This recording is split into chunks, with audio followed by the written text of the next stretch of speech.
Just before we get started, just a note. For tonight's presentation, we will definitely have a question and answer session as always at the end. However, while we are going through the presentation, if you do have any questions, please feel free to ask them.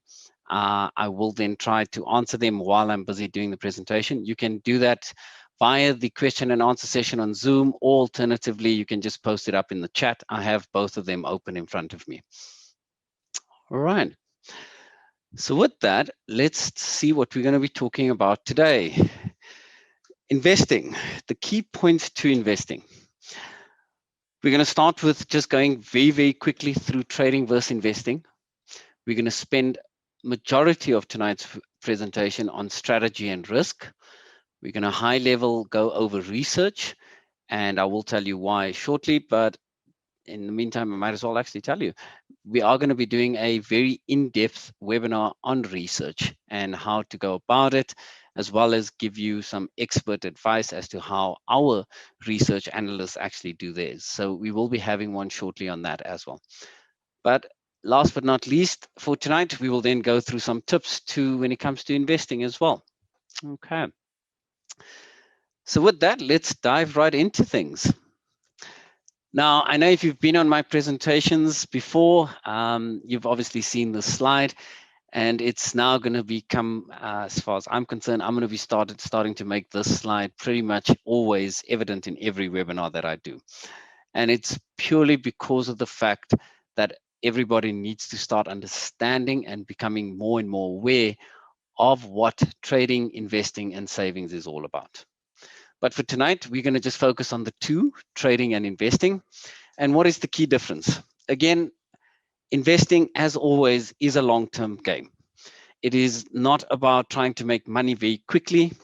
It is not about buying a share today and selling it tomorrow. It is about buying quality, buying into a company, investing into that company, and obviously trying to hold it for the long term. There are obvious benefits with that. It is the share price grows, therefore your investment grows. But the other thing also is that you get dividends and the likes, and we'll be talking about all of that tonight as well. So investing is ultimately about the long term. It is a plan which you need to have in place, which should last for at least 5 years. Trading, on the other hand, is short term. And this is where people and why people associate trading with a sort of income. You can derive a certain amount of an income, but it's obviously in a very, very short time space. And what I mean by that is many people trade many a times intraday, as they call it even. They'll buy something at 10 o'clock in the morning. They'll sell it at 10:05 even. They may buy it at 10 o'clock and hold it maybe just for 1 day or for 2 days, depending on how it's running. But it's ultimately, you will never ever trade in a derivative product for longer than a week, 2 weeks, or even a month, depending on how that share or whatever instrument you're trading in is going. Derivatives, like I said, are used by traders to speculate. You're not looking at the company. You're not looking and saying, oh, you know what, I think Sasol is a very good share to buy because of this, this, and this. You're looking at the factors like, for example, you know what, the oil price has just shot up by 5%. Sasol should shoot up by 5%. You buy your Sasol. If it goes up by the 5%, you sell. If it goes down by the 5%, you sell as well, or close out the position, I should say. Okay. That is ultimately trading. Short term, you're looking focused on technical analysis with a little bit of fundamentals. Majority, though, is technicals, and with fundamentals to help you support your decisions. There are, though, people that do trade equities as well, as in normal shares. Now, we just said investing is long term, so how can that be done? A lot of people do not like to trade derivatives. So what they do is they do buy shares. To give you a prime example, we've had people today who were literally traders in equities. And the example I'll use is you can take Sasol for today. People that potentially bought Sasol this morning could very well have seen a 6% increase in their purchase as the price is up 6.42% for the day today. So a trader in equities could have done that as well. They could have just bought today, held it, and sold out before the market closed. A lot of people do that also because of the fact that there's religious reasons or whatever the case may be. They don't want to be paying any swap rates or interest rates overnight by holding derivatives. There are people that also do it because they just find it's a lot safer for them. The risk is a bit less. If they buy a share and it is the wrong share, it goes against them. Sometimes they're able to then say, well, I can hold on to it. And then sometimes you'll find traders make the trade become an investment, which isn't the case and shouldn't be done. But yes, it does happen. All right.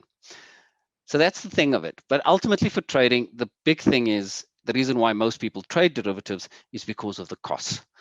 When you're trading a derivative, for example, if I was trading SASL, the CFD SASL, well, I didn't pay any commission. I don't pay any commission or brokerage, so there's no fees there. However, if I trade the equities, there's obviously costs involved, and that is because there's ownership of the share and everything else, and there's other fees involved from the JSE as well. So your fees there are obviously brokerage, 0.2%, 0.25%, sorry, with Think Markets. And you may have obviously the others, such as your investor protection levy, STT, all those statutory charges.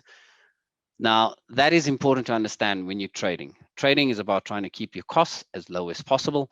So that's the reason why most people would trade rather a CFD share than actually trading in a share. But like I said, there are people that do it, but it's short term yet again. Okay. So investing, how exactly am I as an investor supposed to start, and what exactly is it that I should be doing before I even look at investing for my future? The first thing that you need to do is you need to understand two things. The first one being you have to create a strategy and you have to understand how to create that strategy. The second piece to understand is that part of your strategy is going to be risk and understanding risk. Now we're going to talk about risk, like I said today, and strategy. Those are the two key things that we are going to go through today. So let's start with strategy. How do I actually create an investment strategy? Well, the first thing that you need to understand is that there's a very good chance you're already investing in the stock market, locally and potentially offshore as well. And that could very well be being done through your retirement annuity, a pension fund, maybe even a unit trust as well. You could also be investing potentially through a unit trust or via ETFs with a tax-free savings account. Now, the reason why you need to understand not only where these investments are sitting, but also how much it is worth, is because that is going to then help you to make your next decision about where exactly do I then invest further. So to give you an example, what I mean by that is, let's say you have a pension fund or an RA. Now, these funds are obviously all about something called Reg 28 or Regulation 28, which governs how much of money can be invested in equities locally, offshore, in money market, and all of those type of things. But the thing to understand is you want to find out, let's say your pension is worth 10,000 Rand. And from that 10,000 Rand, you've got 5,000 Rand invested in the top 40 shares in South Africa. Now, if it's invested in that, you now have, let's say, a further 5,000 Rand that you want to invest. It doesn't then make sense for you to buy a Satrix top 40 ETF, because ultimately that means you are just doubling up what you already have. It does mean that you can then look and see at other alternatives. So maybe then I can say, well, if I look at my pension and my RA, it's actually got only 1%, maybe 100 Rand is invested offshore. You know what? I can then rather look at the Core Shares Global ETF. I can look at potentially investing maybe offshore even. All right. So that's the first thing you need to get that whole picture. Now, let's say you don't have any of these investments and all your money is sitting in savings.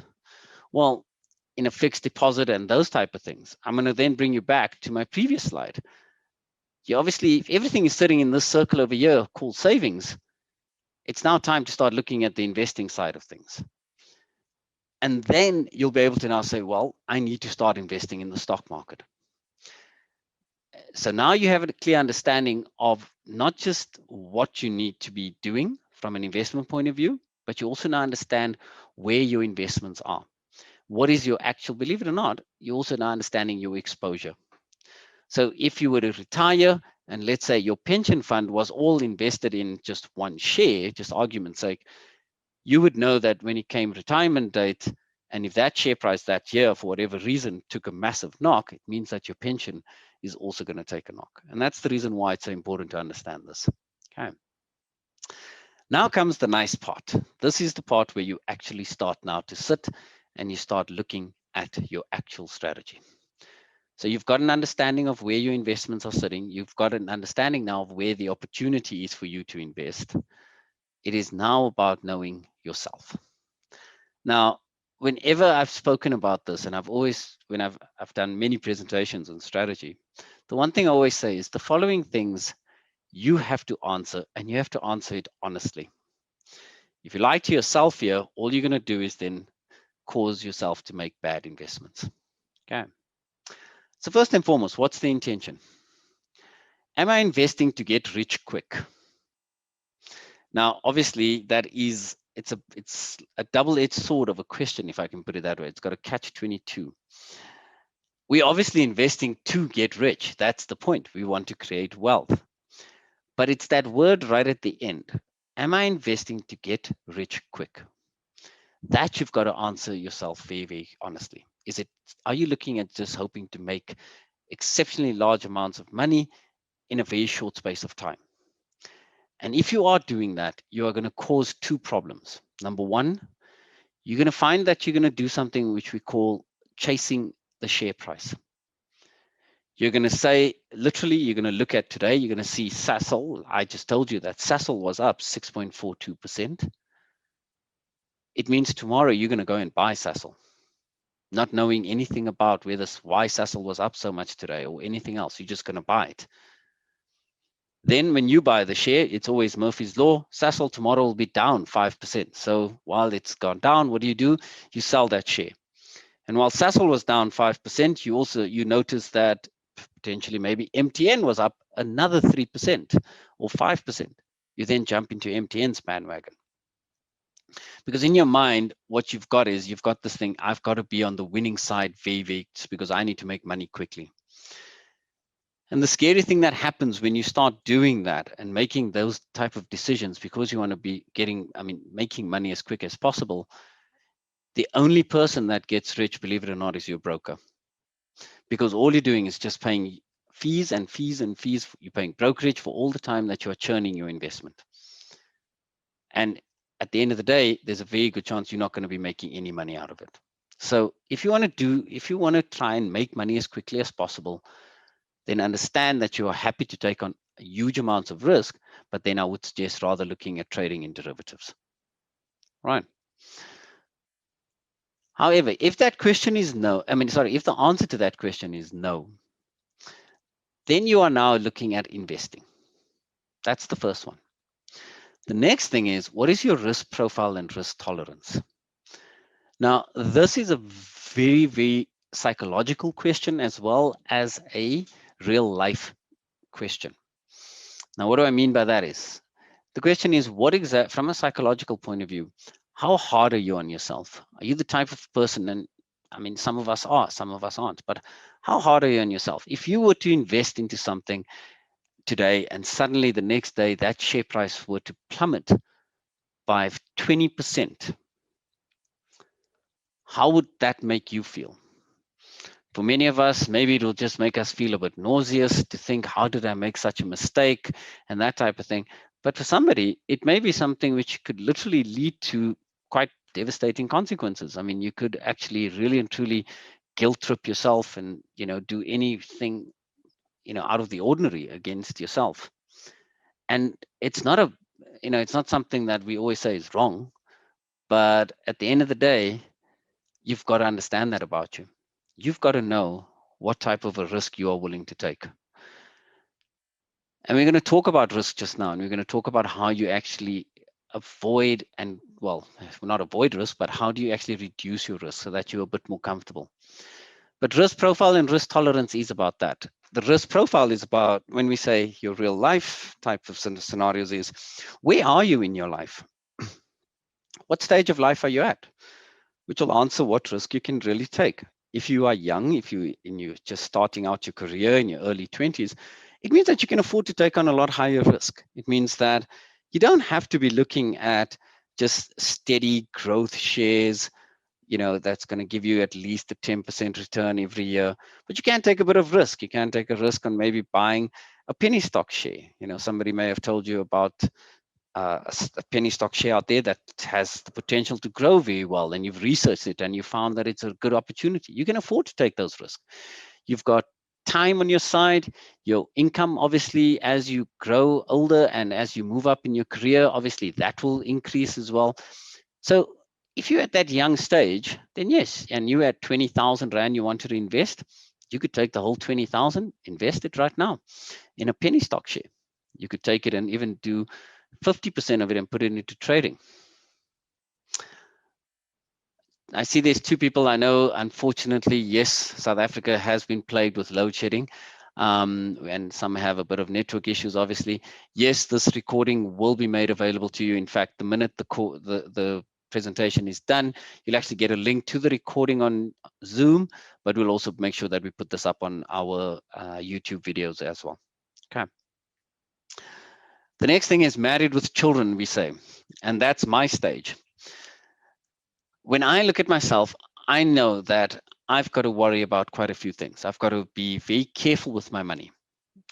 I've got a lot of things. I've still got expenses in the sense of school fees, and I've got all of these type of things, but I've also got to worry about my retirement as well. So I've got to be a bit more careful. I also don't have that much of time ahead of me. So my expenses are at this moment in time a bit high, but I also don't have that much of time ahead of me where I can actually recover if something were to go wrong. So from my side, if I had 20,000 Rand to invest, I wouldn't be putting it all into something high risk. I would take at least say 15,000 Rand and put that into some low risk ETFs and blue chip shares. The other 5,000 Rand, maybe 2.5 of it, I'll put aside into a medium or small cap company, take a bit of risk there. And then the other 2,500, I may look at trading with derivatives once I understand how derivatives work, obviously. Okay. But if I'm at retirement age almost, and I've got about 5-10 years left for retirement, I can't afford to take a risk on my capital. So for many of us, if we're heading towards that stage, it's about now trying to just say, look, if you don't have enough, it's about how can I just steadily grow this income so that when I hit the retirement age, I know that I've had some good growth, I've had some good dividends paid, and going forward, I'll be able to get a good income in dividends and the likes as well from it. So there you're taking your 20,000 and you're looking at more your blue chip solid companies, very good exchange traded funds as well. Then comes the next question, what knowledge stage are you at? Now, this is very important for you to understand and to answer carefully and honestly again. If you have, and it's quite a simple thing actually, if you had to be told you are trading and I had to say to you, okay, are you trading currency pairs? Are you trading CFD shares? What's your current commission? What is exactly the spread involved in the currency pairs? What is your overnight funding rate, or what is your swap rate? What is your initial margin requirements? All of these type of things. And if you had no idea what I was actually talking about, then that would mean you're not even ready for derivatives. If I had to say to you, okay, what is the brokerage you are paying? What are your fees like? What companies do you think are very good companies? And you could tell me something like, for example, well, I know what my brokerage is. It's 0.25%. I know that a good company right now that I'm actually looking at is maybe Pick and Pay. You know what? They look like they're quite stable. They came out of 2020 doing okay. Then you know what? That means that you're ready for equities. All right. Be honest about it, because diving into things like trading and derivatives, especially, and not knowing and understanding how they work, you know what? You can lose a lot of money. You can really lose a lot of money that way. Don't be in a haste to just get rich and think that you're going to get rich from trading. Believe you me, majority of traders lose money because they do not understand derivatives. Okay. Then the last one is obviously, what is your investment time frame? And that speaks to the previous one about what stage of life you are at. But what I always tell people is that you should have, without fail, a long-term, medium-term, and even a short-term investment portfolio. Your long-term is the one that is for retirement. A medium-term is one that you're looking maybe in the next 5 or 10 years to do something. A short-term is maximum 5 years. And I remember doing an article quite a few years ago where a lot of financial advisors had a heart attack when they read it. But I did an article about how you could actually how you can invest your money to buy your next car for cash. And everybody obviously went, how can you tell somebody how to buy a car for cash? A car is actually worthless, it depreciates in value and everything else. And the thing that I answered them with is, I said, as much as that is all true, yes, a car is going to depreciate in value and everything else. Let's be honest, every single South African here, we love our cars. I love my cars. I won't lie. I like the fact that I can, and if I can, buy a car whenever possible. I mean, I'd like to have, a Ferrari or a Porsche or anything else. That is, it's within us. So why not help people to actually invest so that they can buy their next car cash, so that they don't have to be placed with the burden of continuously having to pay for a car which is just losing value all the time. And rather, that monthly premium you can put back into your investments as well. So you can have that short-term, medium-term, and long-term investment timeframes. And whenever you do your investments and you're looking at your research, you need to understand that. So what I mean by that is, let's say I'm looking at a company, argument's sake again, let's choose Mr. Price, for example. And if I'm looking at Mr. Price, the first thing I should be saying is, okay, this money that I've got, 5,000 Rand maybe, or 10,000 Rand, whatever the case may be, am I looking to put that in my long-term portfolio? And if that is the case, then I need to be then changing the way changing my outlook on the company, and not saying, okay, how do I see the company going to perform in the next year? It's about then, how do I see this company performing over the next 10 years? And set up my entire strategy as well as my record keeping for that company to be over that long-term period. If you do then, let's say the next 5,000 Rand you get, you want to put that into a short term. Now it becomes a different story. How does Mr. Price look like it's going to perform over the next year, 2 years, 3 years? So now you've got to look at it that way. And that's exactly the reason why you've got to understand where you're going to be investing your money for what time frame. We don't mean just in general. You've got to actually be able to say, I've got a long-term portfolio, medium-term, and a short-term, and I'm going to invest. And when I'm going to invest, I need to understand how to look at a company then for that period, depending whether it's the long-term, medium-term, or short-term. Growth versus income, or active versus passive. We're going to talk about that there shortly. But the very last thing I just want to bring up to you is that a strategy has to have some common sense in it. And what we mean by that is, there is no such thing as advice over the braai. Okay, it is not advice. That is a nice discussion and a chat and a nice place to laugh and have fun. When somebody tells you about a share to invest in at the braai and everything else, you need to take that away and go and research it, right? It's the same thing as hot tips. Be very, very careful of hot tips. I'll give you a very good example of a hot tip and how it's impacted clients. The hot tip came from Elon Musk, if everybody remembers.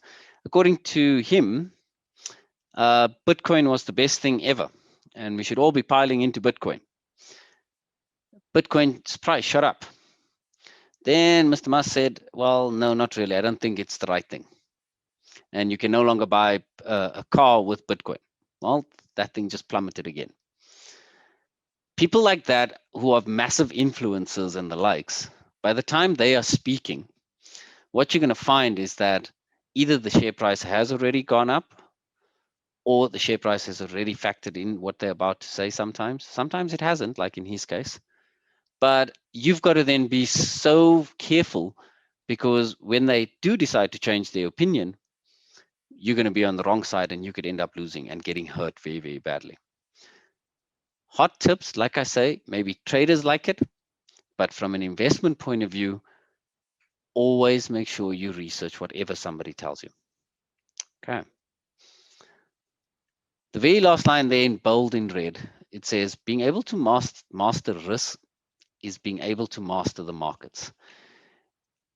Now, we're going to get to risk, as I said, shortly. But for now, before we do, let's go back to growth versus income and active versus passive. So what do we mean by growth versus income? So when you're doing your strategy, the question is, again, long-term, medium-term, short-term. But at the same time, it's also about what type of shares are you looking at? Are you looking for a share which has good growth, steady growth, if it's a long-term investment, obviously, which means you want to obviously, and a growth strategy obviously means buying low and selling high. I mean, that's, well, all the reason why we do investing. But the growth is a growth strategy. They many times say, look, it needs to be a bit shorter. So normally, if you have the thing where you want to look at a share purely based upon the potential growth in price, that should not just be a long-term strategy for your share. That is a share which 9 out of 10 times would be a medium or a small cap share, as those are the type of shares that can have huge growth potential. Price is obviously very important on these shares, and it is a higher risk strategy. Growth, where you just continue, where the only focus, and again, this is the, when we refer to a growth strategy, it means the only focus and the only thing you're concerned about is the growth in that share price. And that is the reason why you are choosing that share. Then that has to be a shorter term, because you're not too sure on how long this company can do such a massive growth, where share price may go from 10 cents to 100 Rand, because once it reaches 100 Rand, it may not then grow that much. So that's the reason why we say it's a shorter term strategy, but it's also a higher risk strategy. You then get what we call the income shares. Now, obviously, based upon what has happened last year, there's been quite a few less of them, if I can put it that way. Those are the ones that are continuously paying good dividends. Shares that will give you good dividends, shares that are the share price is gonna grow still, but the share price growth is not a growth whereby in 1 year or in 2 years will be 100 or 200%. It'll be more your 10, 15, 20% growth per annum that you're looking at. So it's a long-term strategy. So over 10 years, over 15 years, you know that the share price is really going to do well. It's going to give you the return of at least 10% per annum. That's what we mean by those income shares. And normally those are the shares which have nice, good, steady growth. They'll also be paying some nice, good, steady dividends. So you're also getting a good income from it as well. Here, the quality of the company is very important. The price at this moment in time doesn't mean anything, because the price ultimately is not what you are looking at, because you are looking at what the potential of that price could be over a very long term, but you're looking at what type of dividends it's paying and how the company has been growing. How has it been performing? The fundamentals are critical here, in the sense of what is exactly the financials looking like for the company and so forth. But again, this is a very long-term strategy. Complementing these two is active versus passive. If you are on a growth strategy, you're going to have to be a bit more active. You are looking at how you are going to beat the market. It's about a bit more speculation. It's about saying, oh, well, I've just read this wonderful article about the company's called, if I'm not mistaken, Labat, L-A-B-A-T, Africa. These guys, there was a very nice article in the Business Day and everything else about they've been awarded the rights or something to buy, to sell your CBD cigarettes. Apparently, it doesn't make you high, these cigarettes, but you never know. Anyway, when people heard about this here, obviously there was a speculation in the market to say, well, if they've obviously got the rights to do this, this company hasn't yet even started selling it. People went in and there was quite a lot of buying of the shares. I mean, it pushed the share price up, I think, past the 60 cents mark even. But nobody actually was looking at what else this company does. This company doesn't just do CBD, they do a lot more of other things as well. So that's what we mean by being active. Now you're going in there, you're looking at these type of things, you're saying, okay, speculating on the fact, you know what, this business could potentially become their biggest business as soon as they start selling. And that is what we mean by being active. The other part to being active also is that you are monitoring your portfolio a lot more. So you're monitoring your portfolio at least on a weekly basis without fail. You've bought into these shares, you're keeping an eye out, your alerts are quite close. So if a share drops more than 5%, you'll be alerted about it, and then you're jumping in and seeing what's happening. That's what we mean by being actively involved. The passive side, it doesn't mean that you're not active, but it means that you are not looking continuously at the price. You're buying a share and you're not sitting there every single day and every single week looking to see where it's growing. You're not looking at the share price from a passive point of view. Here you're looking at saying, how do I ensure that I know the market overall will do well? It's going to be giving me more than a 10% return. Well, what is making up that 10% return of the whole overall market? And that's where your blue chip shares come in. Alternatively, ETFs. It's about taking on a bit less risk and rather being able to do investing and looking at things over the long term. But it does mean that you have to still be a bit active. It doesn't mean you just neglect your portfolio. And we'll talk about neglect later on. But you do need to be looking at things when the company comes out with its interim results or it gives you a forecast. Look at that forecast and look at how it matches up to what your growth is.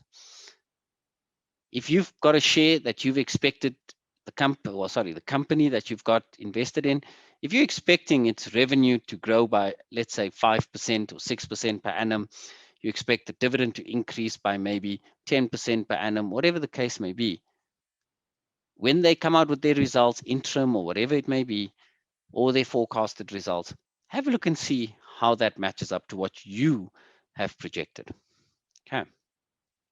But that's the passive side. Active, like I said, it's getting very, very active involved. And what you'll find is many active investors, again, are focused on your medium cap and your small cap companies. With every single one of these, regardless of what you are deciding on doing, you need to take certain considerations into account. The first and foremost is costs. And I've got a slide here on costs. I actually had one of my clients ask me, who I think is on the webinar tonight as well, they asked me if I don't mind just putting up a proper comparison. They currently with another broker and they have actually moved across to us, and that's the reason why. But I'll go through costs quite a bit later on in the presentation. But ultimately, you need to understand what your costs are. You need to then look at the performance. What is inflation? Are you looking at trying to outperform the market? And obviously, you do need to beat inflation. So you need to take those things into consideration. You can't just say, oh, well, you know what? I'll just take all my money and just throw it into the top 40 ETF and I expect to beat inflation and the market. Well, that's not going to happen. Okay. You need to understand that you have to have something else that's going to complement that performance as well. The other thing you need to consider is also time to manage. You can't say that you're going to be an active investor or even a trader and then say, oh, but I've only got 1 hour a week. You're going to need a lot more time. And you need to start setting aside that time. I have had a habit from the time I started investing. What I actually do is, from an investment point of view, every single Friday, and I do this after the market is closed so that I don't accidentally do any stupid decisions. Every single Friday, I've allocated 2 hours in my diary and it's booked in there whereby I look at my investments. Just to have a look and see how things are going, what is doing well, what isn't, and also just to see what is upcoming for each one of my investments. Is there dividends coming up? What is the story and so forth? Okay. That's what you really and truly need to do. The other thing is research. Today, research is everywhere. You've got some bad research, but you've also got some very good research and very high quality research. Make use of it. Again, we'll talk about research and costs shortly. Okay. For now, once we've got our strategy and we understand what we want to do, we understand ourselves, and we've created a good long-term investment strategy, we now need to start looking at the actual investment that we're going to be doing. And we're looking at things now like risk. First and foremost, risk versus return. You need to understand that every single thing, every investment that you will do has a certain amount of risk. The big thing about risk is you're never going to eliminate it. You're never going to take it out. But you do need to understand it, and you need to find ways to reduce it. A very good example is, let's say you buy a secondary property, a property that you want to rent out. Okay. There are certain risks that come with that. First and foremost, did you buy the property in the right location? Is that location near somewhere where potentially, maybe it's near a high crime area, or whatever the case may be? Is there maybe somebody there that's looking at building a massive development? What exactly is it that's happening? Is it the right location? That's your risk. All right. If you buy in the wrong location, the value of your property is not going to increase. If you buy in the right location, there's a good chance you're going to see appreciation. But ultimately, your second thing of it, and the second reason for you buying that property, obviously, is to get an income from it. So you're going to rent it out. But there's a certain amount of risk that comes with renting it out. You could rent it to somebody who ends up not paying, somebody who can't afford to pay the rent, somebody that comes in there, rents your property out, throws a massive wild party right in the middle of COVID, and pretty much at the end of the day, they end up burning the entire house down and destroying it completely. Okay. Those risks, it comes. You can't, you'll never be able to just eliminate it. So you do things that you can to reduce it. So first and foremost, can the person afford the rental that you are asking? You ask things, for example, like their 6-month salary slip, proof of employment. If they run their own business, maybe you want to see how much of money they're making. You do all of those type of things so that you can make sure the person can afford it. After that, you still don't have the guarantee that they're going to burn the place down. So you take out insurance on your property as well. Again, all you've done is reduce your risk. You haven't eliminated it. And the same applies in the stock market. You need to understand first and foremost that with the stock market, something like shares is a slightly higher risk than property.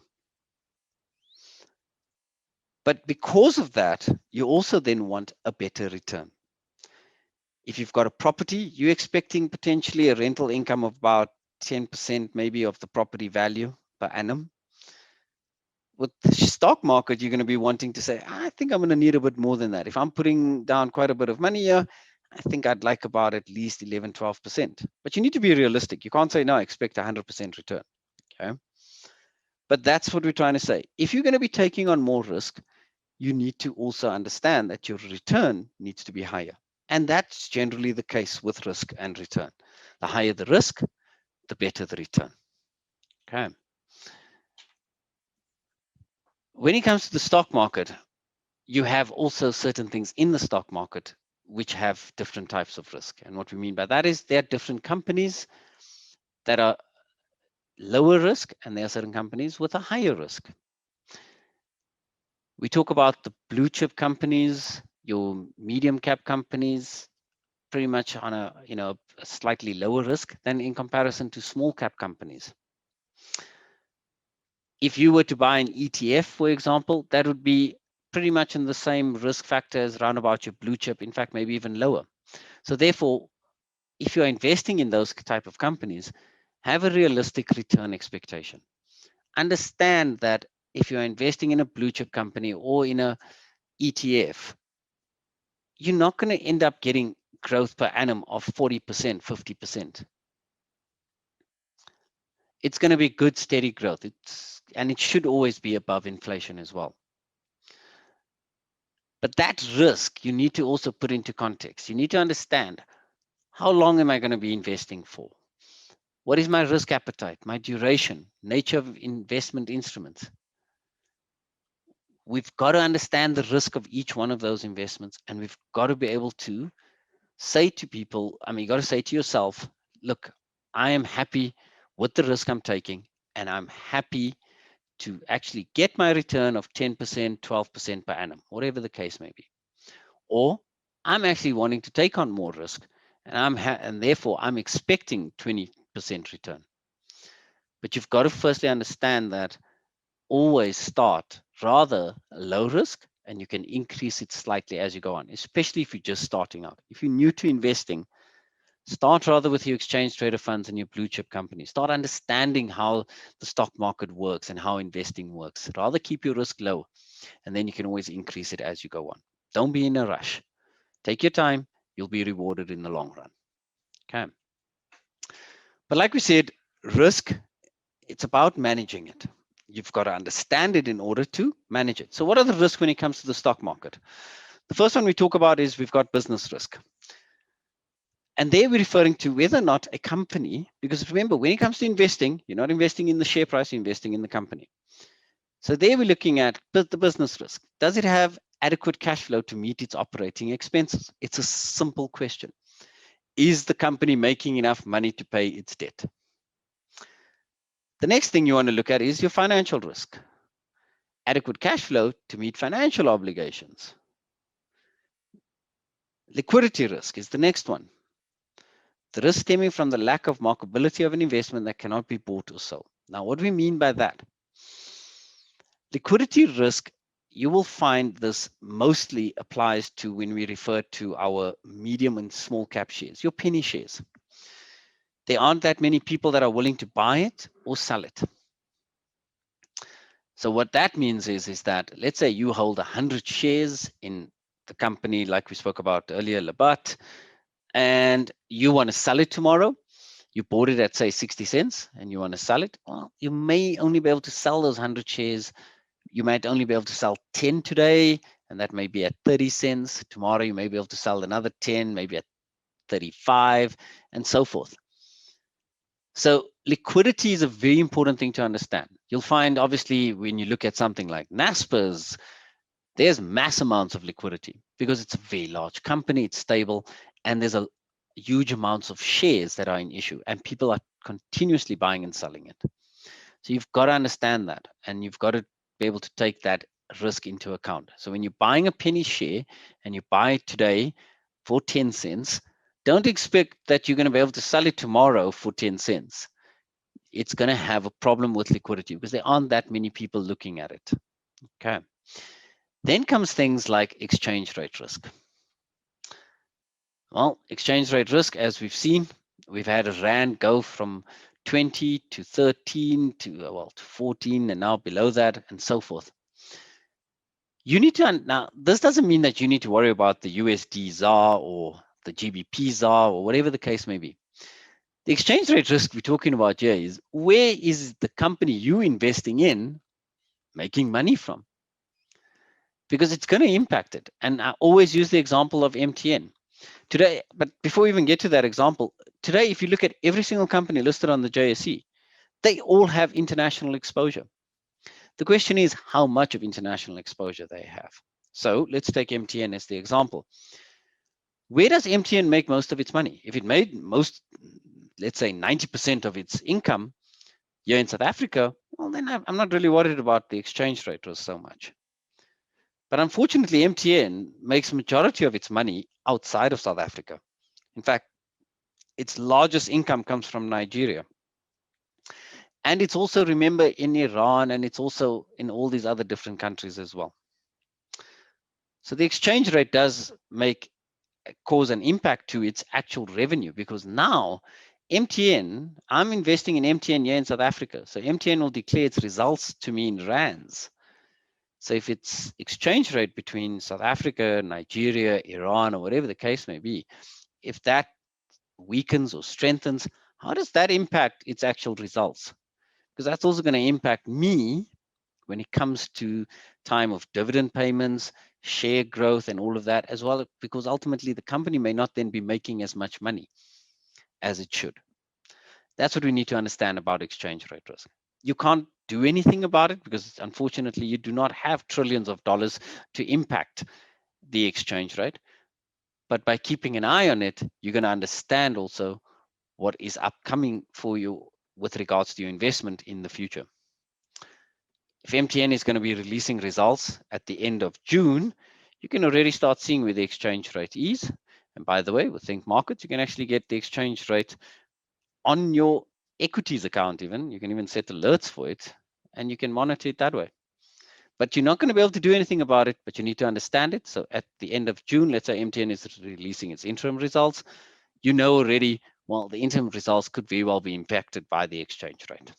Okay. Country and political risk, again, MTN, a fantastic example. We've all very well aware of what happened with MTN in Nigeria. I mean, this caused the share price to plummet from the time when it was well over 200 Rand to fall right down below 70 Rand a share because of what was happening with Nigeria, the fines that it was that were being imposed on MTN and so forth. Again, nothing you could do about it, but the most important thing was you could see, you were hearing the news about this, you could see the share price was starting to get impacted. That would have been an immediate indication and an alert to you to say, you know what, time to get out of my MTN. Let's say I had 10,000 Rand in MTN. I sell the 10,000 Rand. It's worth maybe only now 9,000 Rand because of whatever reason I didn't get out in time or anything else. I don't take that money out. What I do with that 9,000 Rand is I look then to say, where is my next investment? That's what we mean by getting out. Because let's say, for example, your strategy was this is part of your long-term investment. So that money was supposed to stay there for 10 years, but in 1 year, this is what happened. The question is now, how do you put that money back in? And now start understanding again, I made a mistake. I didn't keep a very close eye on the political risk and everything in Nigeria. I will do this next time. I will start setting up better alerts and so forth. Okay. Then comes the next two. Portfolio risk, psychological risk. Portfolio risk ultimately is such an easy thing to reduce. Again, you can't eliminate it, but you can reduce it. Diversification. The rule for diversification is quite simple. Do not put your eggs into one basket. Spread it. And if I just jump to the next slide, I'll come back to the other one now. But this is risk management 101, as one would say. You can reduce all your risks, every single one of those that I've just spoken about beforehand, if you ensure that you've got a good diversified portfolio. The rule of thumb is trying to get to 5 shares in 5 different sectors. Now, what do we mean by that? If you were to buy shares in Standard Bank, ABSA, FNB, well, you've pretty much bought in the exact same sector. Those are all the financial shares, the financial sector, the banks especially. If for any reason something were to happen in the banking sector like we had in 2008 and everything else, well, while you may have 3 different shares, you're in one sector, and that means when that sector took a knock in 2008, well, your investment all took a knock. But if you're in different sectors, and to give you a very, very good example of that, especially right now, if I had shares in Standard Bank or FNB, whatever the case may be, one of the banks, right? I then also had shares in one of the resources sector, maybe in Sibanya, in BHP. And then I also spread it a bit more and I put some in the telecommunications like MTN. And then I went into even something a bit further. I then said, okay, now let me go into some food and clothing. So there I get some Mr. Price and Woolworths maybe, or Pick and Pay. Well, now I'm spread across quite a few sectors. Most recently, I mean, if you look at the last week, the financial sector, it's been okay. It's pretty much just been hovering around where it is. But the resource sector has been flying. Mr. Price shares had their results just came out. And if you read the research on I think Markets website with Mr. Price, you'd have seen that that share is going to do very well, and it did. So I now have all that balance. So in other words, I've had a good growth in the resource sector. I've had good growth with Mr. Price.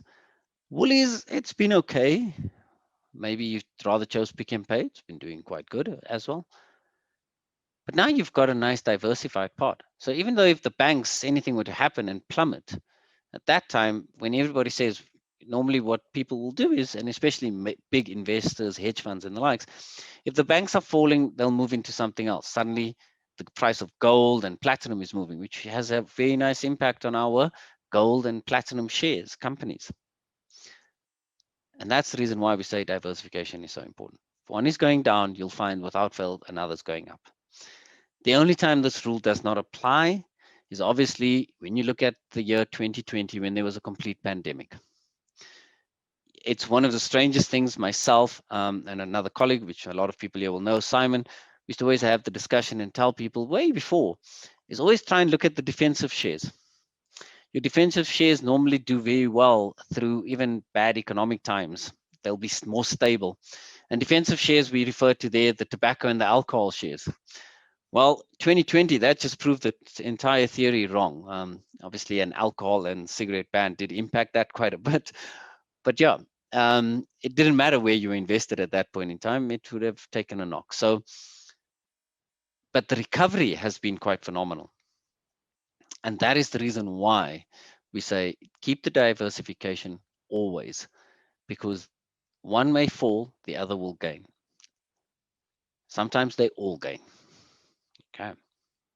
So always move to 5 shares, but make sure they're across sectors, right? And if you can't afford to do that, so you can't afford to maybe buy a Naspers or a Woolies and all of these things, and you can only buy 1 share at a time, then start with the exchange traded funds.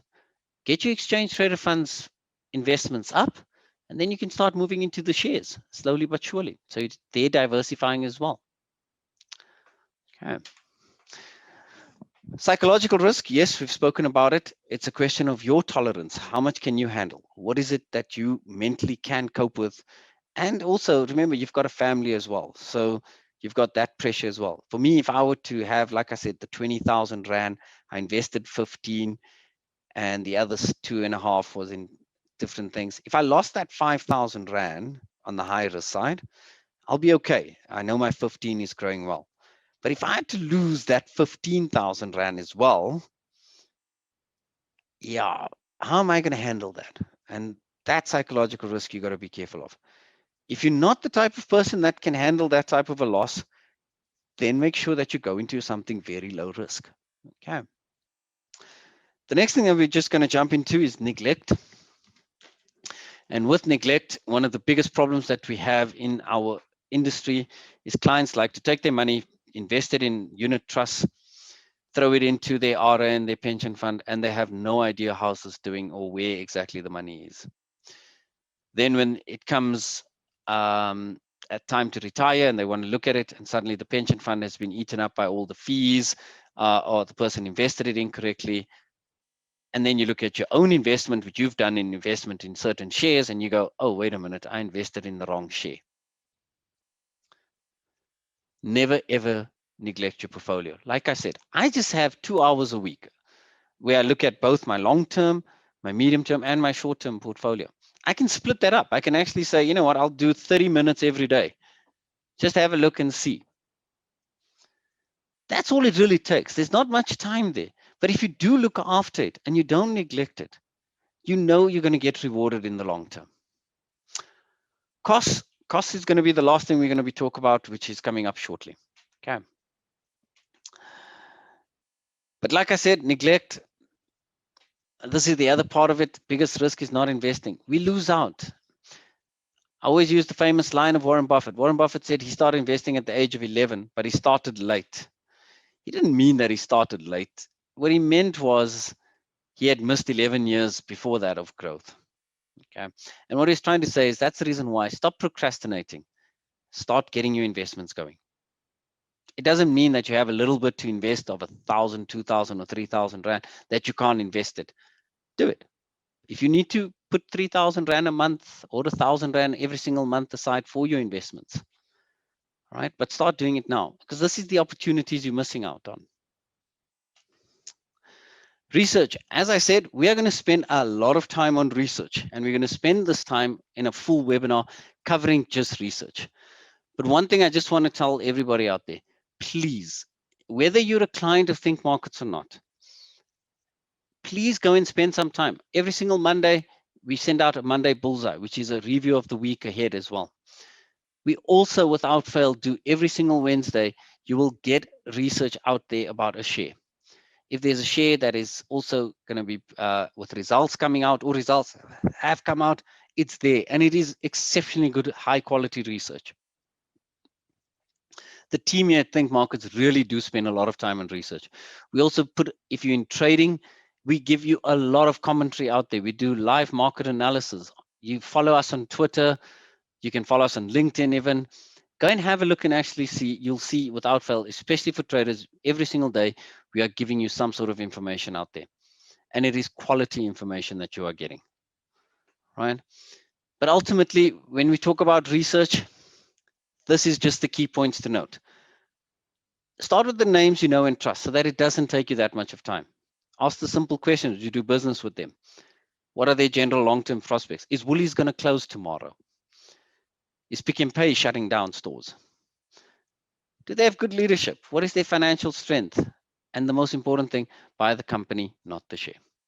But like I said, we will spend a lot of time on research and we will focus on it in the next webinar, which will be coming up soon. We're hoping to have it within the next 2 weeks. And that will be quite a very in-depth look at just research. Okay.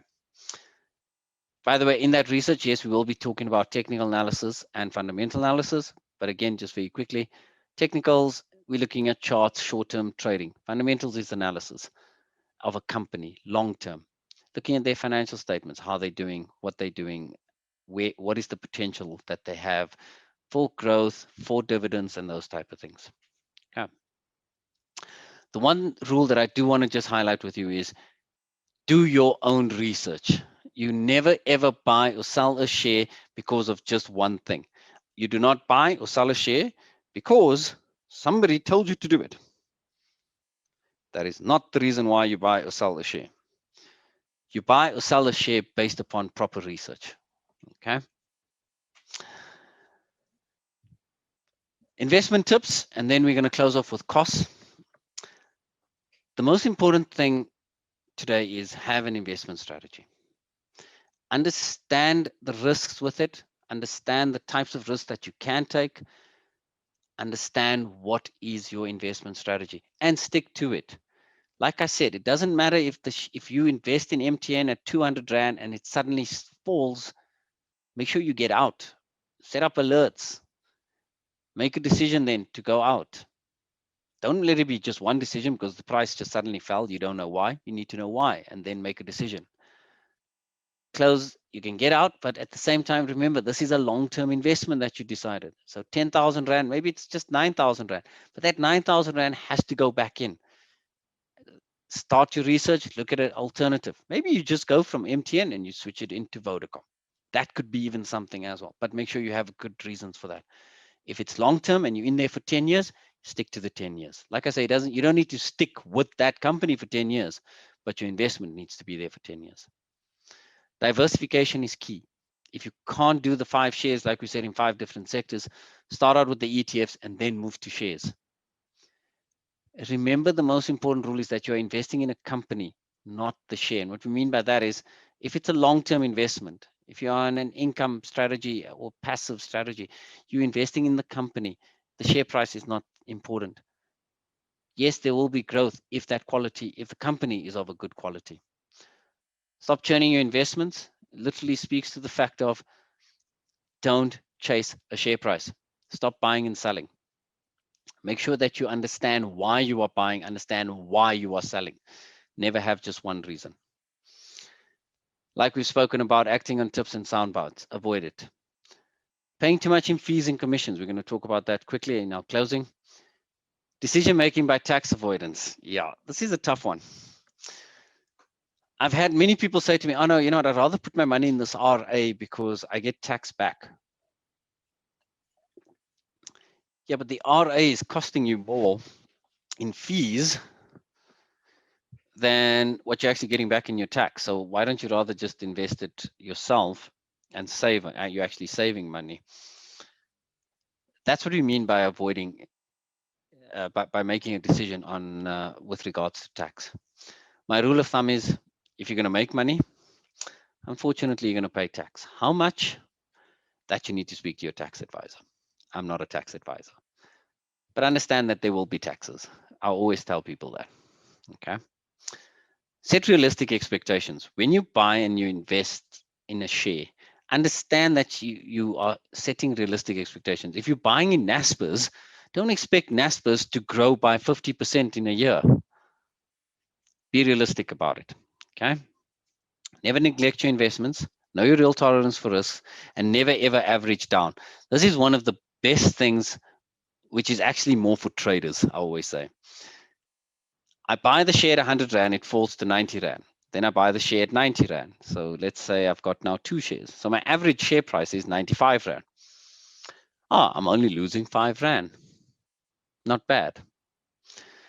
Share price falls again. Then I buy it lower, lower, lower. And before you know it, my average price is 60 Rand. The share is trading at 40 Rand. Oh, no, I'm only losing 20 Rand. Well, actually, you're not. You've lost a hell of a lot more. Okay. Don't average down. If the share is falling, understand why it's falling and make a decision whether you want to stay in it or not. You can always, like I said, sell the share and look at an alternative long-term investment. Right. So very quickly in closing, costs. As I said, this was requested by a client. Yeah, costs can eat into your investment. It is actually quite scary. 100,000 Rand invested in an account earning 6% a year, you'll end up with about 430,000. And that's if you paid, obviously, fees which are high. If you have an account where the fees are obviously a lot lower, then you obviously make more money. But sorry, if you invest at 100,000, it would be 430. If you had to pay fees of 2%, it would be 260. So that 2% ate away, what is it, 40% of your final account value. It sounds small when you look at it, but believe you me, it's going to impact your investment. And here's the comparison as requested. Okay. You've got Think Markets over there. And what I've done is I've even given you an example. So if you invest 5,000 Rand a month, you're going to pay 30 Rand because that's the minimum with us. It's going to work out to about 0.6%. But you've got value. And this is what I always tell people for 15 years that I've been in the stockbrokering industry. I've always said to people, you need to understand what is value out there. You're getting live prices. You're getting research. You're able to access everything on your app. Okay. You can even phone in and trade if you need to. It doesn't cost you anything. If you look at the other competitors, what I did there was I actually added it up. I've got to pay a monthly fee. So if I do one trade for 5,000 Rand, it's not just the brokerage that I'm paying. Remember, I've got to pay that your account maintenance fees. I've got to pay then a withdrawal fee at the end. I didn't really take that into account, but I took it just the buy side into account. I mean, just the brokerage plus your monthly account maintenance fee, plus the fact that you pay 19 cents to view a live price, it comes out to 4.4%. That's almost, what is that? That's 3.8% more that you're paying in fees. And just by the way, that was on 2% that we said it would go, instead of 430, you're getting 260. This is 4% more almost. Compared it to 2 as a much better, obviously, fee structure. The only thing is there, you've got, from a value point of view, yeah, it's a bit of a problem there because you never know what you're paying for the share. You don't get live prices. They do charge if you have to phone in, but I couldn't find a phone number, believe it or not. It seems like there's no one to call. You can only send emails. So I don't know how that phone trade fee works. Do I get is it a phone, an email trade fee? I'm not too sure on that one. But there is no live prices on there. And then came competitor 3. And by the way, the colors, I'm sure you all know who we're comparing, yeah? Wow, I was quite shocked by this one. Competitor 3, though, they do have 3 different offerings, actually. I chose the cheapest one that they have. So the other 2 are actually more expensive than this. Their brokerage ranges from 0.5% to 0.7%. There's always a minimum of 100 Rand. They charge an 83 Rand account maintenance fee, but if you invest in gold, there's also a custody fee. Then there's a withdrawal fee. There is no such thing as a phone trade fee. There is no live prices. There is no research. They don't. They actually, what I found out afterwards is that they do have, they do allow you to transfer your portfolio out of them, but they don't tell you what the price is until you request it. With them, though, that's what it's going to cost you, 4.52%. Now, I'm paying 4.5%. Yeah, I think that question of how can I help you needs to go there and say, yeah, you can help me by actually looking at your fees and what value you're providing me. It is exceptionally expensive. And what scares me is the amount of people that are continuously still investing with them.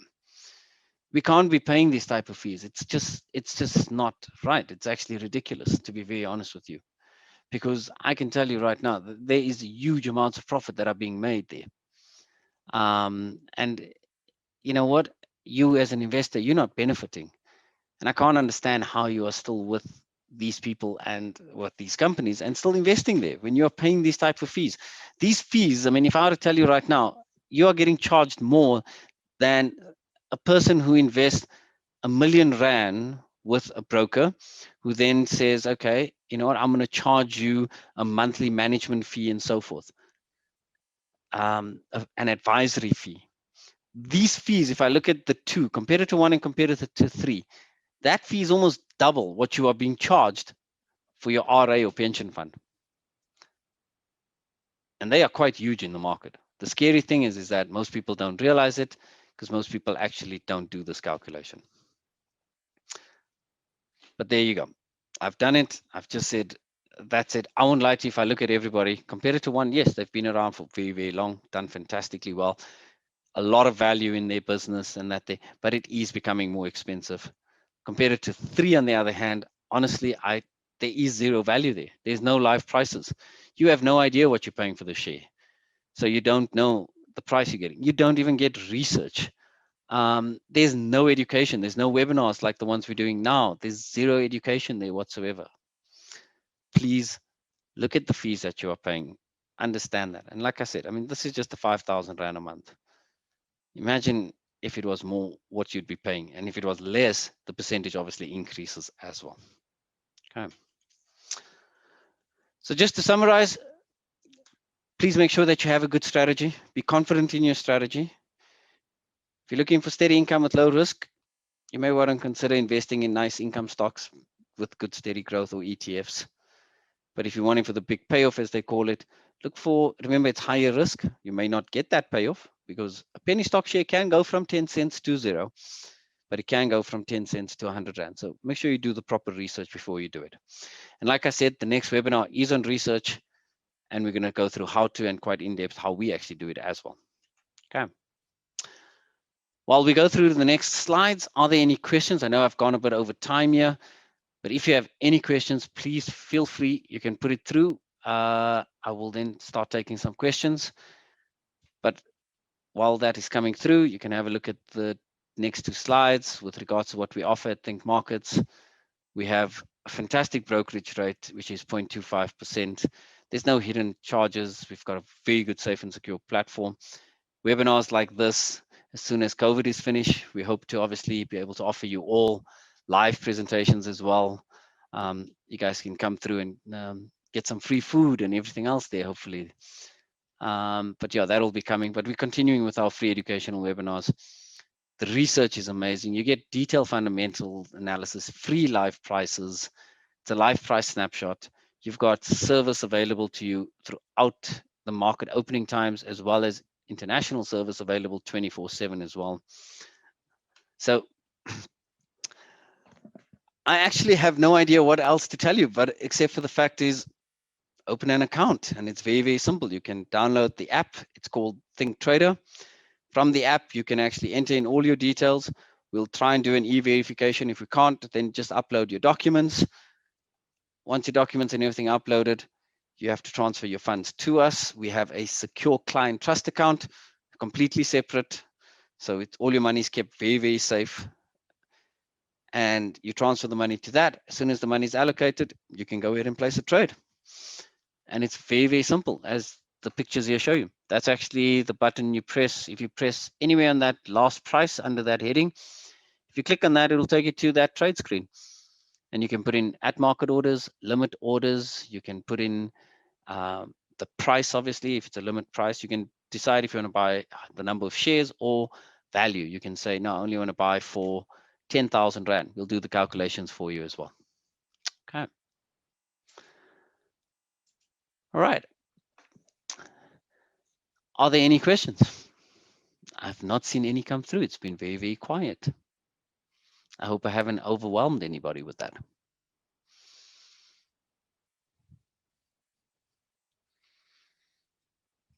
Okay. I don't see any questions coming through, but with that said and done, if you do have any, please feel free to send us either an email at support@thinkmarkets.com. You can call us on 010-446-5933. Alternatively, just go to the website and click on live chats. Dave wants to know, I may have missed it, but do you offer TFSA accounts? Dave, we do not offer a tax-free savings account as yet. It is, however, coming soon. There's obviously quite a bit of regulations and the likes that we have to have first set up for us to offer the TFSA accounts, and we will hopefully be doing that quite soon as well. Okay. Anything else? I'm going to give us just another minute or so. If there's anybody else, you can, like I said, put it on the question and answer or on the chat, either one. I'll give us one more minute. But like I said, if you do have any other questions, please feel free. Use our live chat on the website, thinkmarkets.com. Obviously, you'll also find all the research and everything there on the website. The app is available in all your app store. I say, is Forex gambling or an investment? So it's definitely not an investment. And I'm assuming you're referring to Forex trading. Well, to be very honest with you, Neo, there are multiple opinions on this. Forex trading, is it gambling? Some people say yes. Personally, in my opinion, if you know what you're doing, and I have traded in FX, and I've traded it with proper companies, and that's important to understand. Make sure that they're regulated and everything else, and they're giving you the right bid and offers and everything else. And you're looking at the technicals, yes, you can actually then trade properly. They know when to short something or when to go long as well. So that would be my answer to you, Neo, on that there.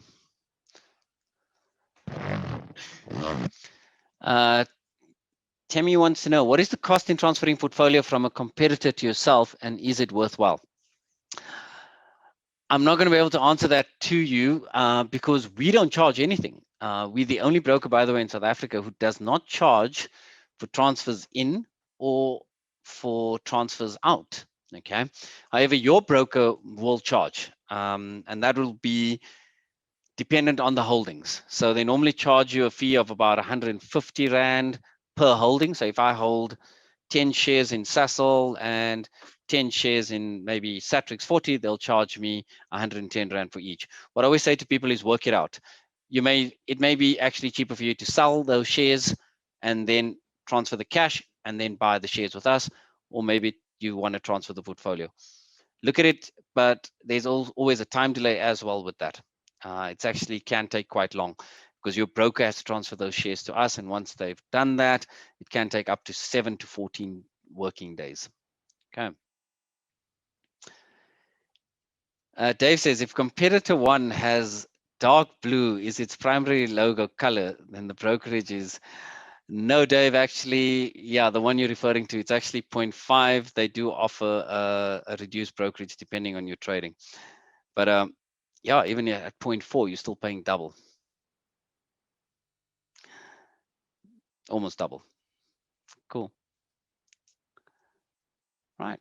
Ladies and gentlemen, thank you very, very much. I really did appreciate it. Glenn, you're welcome anytime. We will definitely be chatting soon.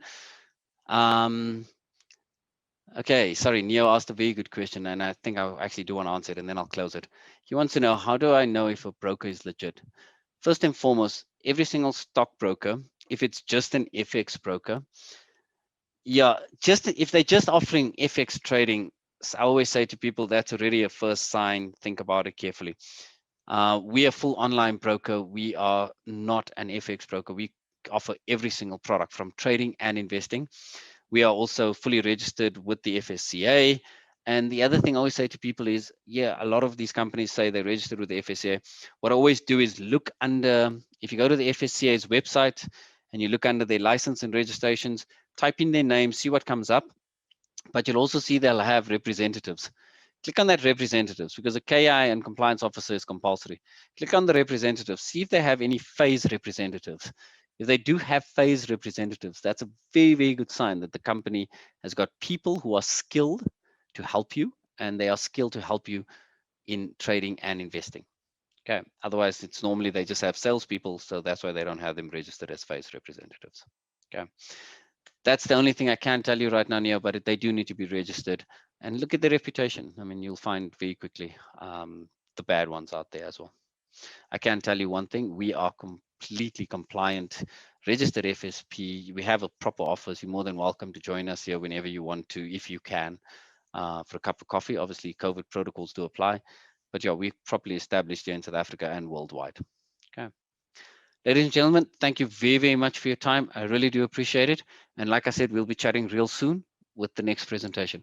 Thank you. Be safe and good night.